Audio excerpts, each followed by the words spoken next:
Bismillahirrahmanirrahim. Assalamu alaikum dear students. How are you? I hope you'll be fine. Think new syllabus हम कर रहे हैं chapter number 6 algebraic expressions and manipulations.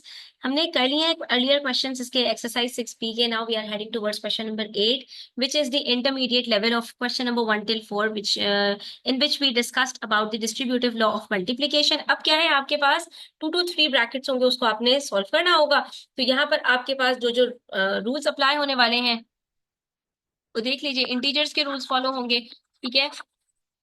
Baud मास के rules जो है वो फॉलो होंगे. ब्रैकेट्स को सबसे पहले सॉल्व करना होता है. उसके बाद हमने जो डिस्ट्रीब्यूटिव लॉ पढ़ी थी वो फॉलो होगा यहाँ पर, ठीक है. ये सारी चीजों को आपने यहाँ पर फॉलो करना है और आपके पास आराम से एक क्वेश्चन सॉल्व हो जाएंगे. तो स्टार्ट करते हैं. बिस्मिल्लाहिर्रहमानिर्रहीम. वीडियो एंड तक देखिएगा, स्किप मत कीजिएगा, ठीक है, वरना जो इंपॉर्टेंट पॉइंट्स होते हैं वो आपके मिस आउट हो जाते हैं. चलिए, यहाँ पर पार्ट ए में हमसे कह रहे हैं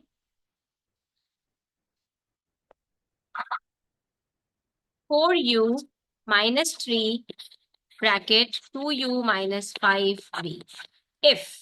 If I remove all the variables from here, तो मेरे पास क्या सिचुएशन होगी? 4 minus 3 bracket 2 minus 5. अब कोई वेरिएबल्स नहीं है. अब बिल्कुल वैसे ही सिचुएशन है जैसे हमने ग्रेड 5 के अंदर यहाँ पर सीखी थी. इंटीजर्स के अंदर आपने किया था कि हमारे पास जब इस तरह की सिचुएशन होती है जहां पर दो नंबर्स आपस में सब्ट्रैक्ट हो रहे हो, फिर वहां पर एक ब्रैकेट भी हो, तो हमने क्या करना होता है? बॉडमास रूल को अप्लाई करना. बॉडमास रूल हमें क्या सिखाता है? सबसे पहले ब्रैकेट को सॉल्व करें. तो 2 माइनस 5 करेंगे, वी विल गेट -3. और उसके बाद -3 बाहर है, मल्टीप्लाई हो रहा है, 4 के साथ -3 हो रहा है. तो गलती से भी यहाँ पर हम 4 -3 पहले नहीं करेंगे, बल्कि पहले हम -3 को -3 के साथ मल्टीप्लाई करेंगे. क्योंकि ब्रैकेट्स को सॉल्व करने के बाद we have to go for multiplication और division if there any be, ठीक है. और उसके बाद फिर हम एडिशन और सब्ट्रैक्शन की तरफ जाते हैं. Since we have addition, subtraction and multiplication involved in this expression, so first we will multiply the two numbers with each other and then we'll go for the subtraction. तो यहाँ पर पहले आप 4 minus 3 नहीं कर सकते until and unless you multiply -3 with -3 inside of the bracket. So minus minus plus 3 3s are 9 and then we have 4 plus 9, तो answer आ जाएगा हमारे पास यहाँ पर 13, ठीक है. अब जब हम बात करते हैं वेरिएबल्स के साथ, तो अब हमें पता है यहाँ पर जैसे हमने 2 माइनस 5 ब्रैकेट सॉल्व कर लिया था, फिर ब्रैकेट के साथ -3 जो आउटसाइड था उसको मल्टीप्लाई किया. लेकिन यहाँ पर 2u माइनस 5 भी तो मजीद सिंप्लीफाई हो ही नहीं सकता. ऐसा हो ही नहीं सकता कि हम यहाँ पर ब्रैकेट को इस तरह सॉल्व करें कि हमारे पास सिर्फ एक एक्सप्रेशन यहाँ पर बाकी रह जाए. ऐसे सिचुएशन में हमारे पास डिस्ट्रीब्यूटिव लॉ अप्लाई होती है कि हम कहते हैं कि अगर आपके पास मल्टीप्लीकेशन की कोई यहाँ पर नौबत आती है, ब्रैकेट के बाहर कोई नंबर है, तो आप डिस्ट्रीब्यूटिव लॉ अप्लाई कर सकते हैं. 3 को आप -2u के साथ भी मल्टीप्लाई करें और फिर -3 को आप -5v के साथ भी मल्टीप्लाई करें और फिर आपका ये ब्रैकेट सॉल्व हो जाएगा, ठीक है. लेकिन यहाँ पर आपने ये मिस्टेक नहीं करनी कि आप 4u को -3 के साथ पहले सॉल्व करने की कोशिश करें और फिर आप 2u -5v के साथ मल्टीप्लाई करें, तब आपका बिल्कुल आंसर गलत हो जाएगा, ठीक है. तो ये जो की पॉइंट्स है इसको आपने याद रखना है. अब हम सबसे पहले क्या करेंगे? Will keep 4u as it is and then we'll go for -3 multiply by 2u minus plus minus 3 2s are 6 and u as it is, ठीक है. then again -3 multiply by -5v. अगर कोई कंफ्यूजन होती है तो यहाँ पर लिख के सॉल्व कर लीजिए. -3 multiply by 2u कैसे करेंगे? Minus minus plus -3 2s are 6 u as it is. इसी तरह से -3 को मल्टीप्लाई करेंगे -5v के साथ, minus minus plus 3 5s are 15 v as it is. तो आंसर क्या आएगा यहाँ पर? +15v, ठीक है. ये हमने अपने ब्रैकेट्स को सॉल्व कर लिया. अब हम जाएंगे डेमास रूल की तरफ विच सेज कि लाइक टर्म्स को आपने कंबाइन करके सॉल्व करना होता है. तो यहाँ पर लाइक टर्म्स हमारे पास 4u और -6u है. तो 4 - 6 is equals to -2u and +15v will remain as it is. बस सॉल्व हो गया, हमारा ये आंसर आ गया. इससे आगे ये मजीद सिंप्लीफाई नहीं हो सकता. अब यहाँ पर हमने क्या करना है? 2 काम करने हैं. एक्सपेंड करना है और सिंप्लीफाई करना है. एक्सपेंड करने के अंदर हम यहाँ पर डिस्ट्रीब्यूटिव लॉ अप्लाई करेंगे और उसके बाद जो एक्सप्रेशन हमारे पास आएंगे उनको कंबाइन करके और ऐड या सब्ट्रैक्ट कर लेंगे, जो कि हम अभी तक करते हुए आए थे, ठीक है. पार्ट बी देखिए. -2a -3 multiply by a - b. अब क्या करेंगे, -2 a को ऐसे ही रहने देंगे, -3 को पहले मल्टीप्लाई करेंगे a के साथ, तो it will be -3a, then minus minus plus 3 into b is equal to 3b। अब ये सॉल्व हो गया ब्रैकेट, लाइक टर्म्स को कंबाइन करेंगे, minus minus plus, 2 + 3 is equal to 5, sign of the greater number is minus, it will be -5a plus 3b, and this is the final answer. ठीक है, next we have part C, 7m minus 2n minus 2 bracket 3n minus 2m। सबसे पहले bracket को solve कीजिए, बाकी सारी terms को as it is उतारते जाइए जब तक कि आपका ब्रैकेट सॉल्व नहीं हो जाता। अब हमारे पास है -2 मल्टीप्लाई बाय 3n, तो minus plus minus, 2 3s are 6, n as it is, then again minus minus plus, 2 2s are 4, m as it is। Bracket solve हो गया। अब अगले स्टेप की तरफ जाएंगे, तो कंबाइन कर लीजिए लाइक टर्म्स को, 7m plus 4m -2n -6n, तो क्या हो जाएगा, 7 + 4 is equal to 11m, minus minus plus, 2 + 6 is equal to 8, और आंसर आ जाएगा -8n। साइन ग्रेटर नंबर की लगती है, तो यहाँ पर हमारे पास -8n बन जाएगा। Next we have part D, 5। अब देखिए यहाँ पर दो ब्रैकेट्स हैं, multiply by 2x + 4 -3 multiply by -6 -x। ऐसे सिचुएशन में जहां पर आपके पास दो डिफरेंट ब्रैकेट्स हो जो आपस में इंटरलिंक्ड ना हो, तो आप उन दोनों को साइमल्टेनियसली यानी एक साथ भी सॉल्व कर सकते हैं। 5 2s are 10, x as it is, plus plus plus, 5 4s are 20, first bracket solve. Now second bracket, -3 multiply by -6। अब यहाँ पर आइडेंटिफाई कैसे करेंगे कि -3 को मल्टीप्लाई करना है या माइनस प्लस करना है, तो ये बात बार बार आपको बताती हूँ, जब भी ब्रैकेट के साथ एडजेसेंट मिला हुआ नंबर होगा, तो वो नंबर को आपने मल्टीप्लाई करना होगा along with the sign with the all the terms inside of the bracket. ठीक है, अगर ये -3 के बाद माइनस होता तो फिर हम यहाँ पर 3 के साथ मल्टीप्लाई नहीं करते। अब देखिए, -3 multiply by -6, minus minus plus, 3 6 are 18, then -3 multiply by -x, minus minus plus, 3 into x is equal to 3, bracket solve. अब आपने क्या करना है, लाइक टर्म्स को कंबाइन करना है, 10x प्लस 3x, 10 को कॉन्स्टेंट्स भी है, 20 + 18, इनको कंबाइन करेंगे, 10 + 3 is equal to 13x, then +20 + 18 is equals to +38, and this is the final answer because it couldn't be simplified any further।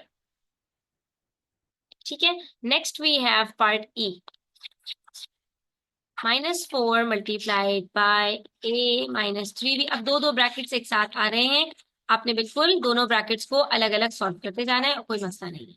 ठीक है, -4 multiply by a, minus plus minus, 4 into 1 4, a as it is, -4 multiply by -3b, minus minus plus, 4 3s are 12, b as it is, -5 multiply by a, minus plus minus, 5 1s are 5, a as it is, -5 multiplied by -3b, minus minus plus, 3 5s are 15, b as it is। Now combine the like terms, -4a minus 5a plus 12b plus 15b, तो क्या हो जाएगा, minus minus plus, 4 + 5 9a minus 9a plus 12b plus 15b। ठीक है, तो 12 + 15 is equals to 27b, and this is the answer। 5 multiplied by 3p minus 2q minus 2p multiplied by 3p plus 2q, इसको भी सीधा solve कर लेंगे।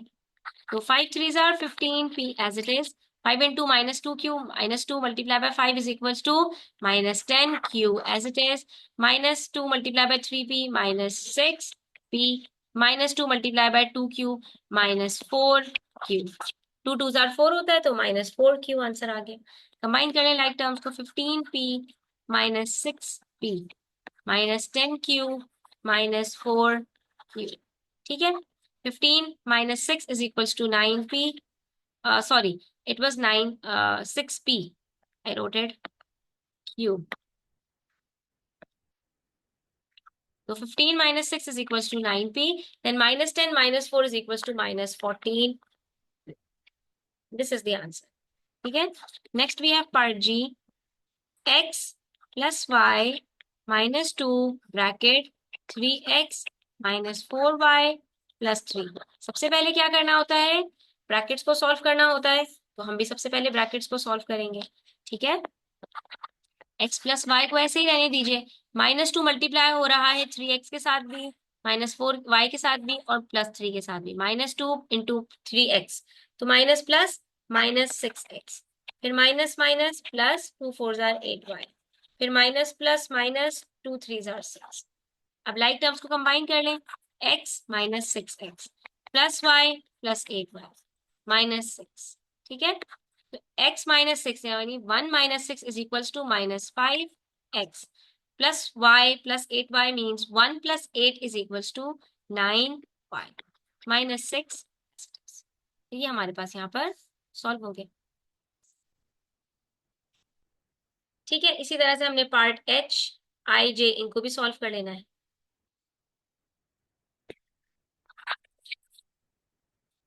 3 multiplied by p minus 2q -4 multiplied by 2p minus 3q। Terms आपके पास increase होने से कोई फर्क नहीं पड़ता, आपका जो मेथड है वो भी सेम रहेगा, जो स्टेप्स हैं वो भी सेम रहेंगे। ब्रैकेट्स को सॉल्व करना है, 3 into P 3p minus 3 into 2 6q minus plus -4 2 जार 8p as it is, minus minus plus 4 3 जार 12q as it is, minus minus plus 4 5 जार 20 एज इट इज। बस। Now 3p minus 8p minus 6q plus 12q plus 20। ठीक है, ये दोनों like terms है combined, इन दोनों लाइक टर्म्स है combined. 3 minus 8 is equals to -5p minus 6 plus 12 is equals to plus 6q plus 20 and it's solved। Part I, 9 multiply by 2a bracket के अंदर अब तीन तीन टर्म्स है तो हम उसी तरह सॉल्व करेंगे। -4, अब तीन ब्रैकेट्स हैं हमारे पास। ठीक है, तीनों को साइमल्टेनियसली एक साथ ही सॉल्व करेंगे, एक ही स्टेप में आई मीन। ठीक है, अब इसको सॉल्व कर लेते हैं। तो 9 2 जार 18 a as it is plus 9 4 जार 36 b as it is plus minus minus 9 7 जार 63 c as it is minus plus minus 4 into b 4b minus minus plus 4 into c 4c minus minus plus 7 into c 7c minus minus plus 7 into 4 is equal to 28b। अब like terms को combine कर लीजिए, 18a we have no more a's in this expression, then 36b इसके साथ -4b है और plus 28 भी है, इन सबको कंबाइन कर लीजिए। और नेक्स्ट है हमारे पास -63c, तो इसके साथ भी हमारे पास दो c's और हैं, इनको भी कंबाइन कर लीजिए और फिर इनको अब हम एक साथ सॉल्व करेंगे। 18a as it is, then 36b, 36 minus 4 is equals to 32, 32 plus 28 is equals to 60। ठीक है, तो प्लस 60b आंसर आ गया। Then -63 plus 4 is equals to -59, -59 plus 7 is equals to -52c and this is the final answer. ठीक है, उसके बाद है हमारे पास पार्ट जे, इसको भी इसी तरह से सॉल्व कर लेते हैं। लास्ट पार्ट है -4 ब्रैकेट। अब देखिए हमारे पास एक स्क्वायर ब्रैकेट भी आ गया है, क्योंकि हमारे पास यहाँ पर इनसाइड ऑफ द ब्रैकेट्स भी चीजें मल्टीप्लाई हो रही हैं। इसके अंदर भी जो हमने डमास रूल के अंदर सीखा था वही अप्लाई करेंगे और कुछ भी नहीं करेंगे। ठीक है, तो देखिए जो इनसाइड मोस्ट, जो इनर मोस्ट ब्रैकेट होता है, सबसे पहले हमने उसको सॉल्व करना होता है। तो हम क्या करेंगे कि ये जो स्क्वायर ब्रैकेट के बाहर -4 है इसको एज इट इज रहने देंगे और ये स्क्वायर ब्रैकेट भी एज इट इज रहने देंगे। सबसे पहले हम इसको सॉल्व करेंगे और इसको सॉल्व करेंगे, इसके अंदर जो लाइक टर्म्स होंगे उनको कंबाइन करके सॉल्व करके फिर -4 के साथ इन सबको मल्टीप्लाई करेंगे। ठीक है, तो 5 2 jar 10x plus plus plus 3 5 jar 15y minus plus -4x minus plus -4 2 jar 8। ठीक है, अब देखिए ये ब्रैकेट सॉल्व हो चुके हैं, जो हमारे पास राउंड ब्रैकेट्स थे, लाइक टर्म्स को कंबाइन कर लेंगे तो 10x -4x plus 15y -8y। अभी तक आप देख सकते हैं -4 के साथ मैंने किसी भी नंबर को मल्टीप्लाई नहीं किया, तो जल्दबाजी ना करें, -4 को अपनी जगह पर रहने दें, पहले बाकी टर्म्स को सॉल्व कर लें फिर इसको मल्टीप्लाई कीजिएगा। तो 10 - 4 is equals to 6x plus minus minus 15 minus 8 is equal to +7। अब ये ब्रैकेट सॉल्व हो गया, तो हमारे पास यहाँ पर अब जो -4 है, अब यहाँ पर हम डिस्ट्रीब्यूटिव लॉ को अप्लाई करेंगे, सेम वही काम करेंगे जो राउंड ब्रैकेट्स में करते थे। तो -4 into 6 is equal to -24x, minus plus minus 4 7 28 y, and this is the final answer. ठीक है, इसी तरह से हमने इसको सॉल्व करते जाना है। यहाँ पर हमारा क्वेश्चन नंबर 8 कंप्लीट होता है। आई होप स्टूडेंट्स आपको क्लियर होगा। स्टिल कोई क्वेश्चंस हो, क्वेरीज हो, कमेंट सेक्शन में आप पूछ सकते हैं। और अगर आप मुझसे पर्सनली ट्यूशन लेना चाहते हैं तो मेरे व्हाट्सएप पर कांटेक्ट कर सकते हैं। तो आज के लिए इतना ही। अपना ख्याल रखिएगा। चैनल पर नए हैं, सब्सक्राइब करते जाइएगा। Take care. अल्लाह हाफिज।